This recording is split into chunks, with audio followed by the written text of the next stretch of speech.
ప్రతి సంవత్సరం కూడా ఈ గ్రామస్తులు ఎక్కడన్నా ఉండనియండి, వాళ్ళు ఏ ఊర్లో ఉద్యోగరీత్యా ఏ ఊర్లో ఉన్నప్పటికీ ఆ రోజు ఇక్కడ అందరూ కూడా కలిసికట్టుగా ప్రతి ఇంటి వాళ్ళు కూడా సంతోషంగా ఆనందంగా ఆహ్లాదంగా ఈ అమ్మవారి శోభాయాత్రలు చేయాలని గురువు గారు చెప్పడం జరిగింది.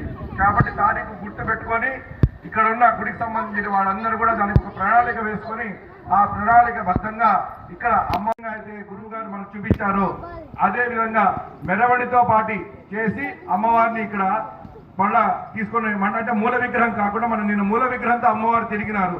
ఇప్పుడు వచ్చి పంచలోక విగ్రహం మనకు ఆ అమ్మవారిని ఊరంతా కూడా గ్రామంలో ప్రజలుగా ప్రదక్షిణ చేసి మళ్ళీ తీసుకుని వచ్చి మన ఆలయంలో పెట్టేసుకోవడం జరుగుతుంది. అట్లా ప్రతి సంవత్సరం కూడా ఈ సంవత్సరం మొదలైన ఈ కార్యక్రమం కొన్ని తరాలు ఎన్ని తరాలు అనేది మన చేతిలో లేదు, కానీ మనందరం కూడా ఎంతో భాగ్యవంతులు.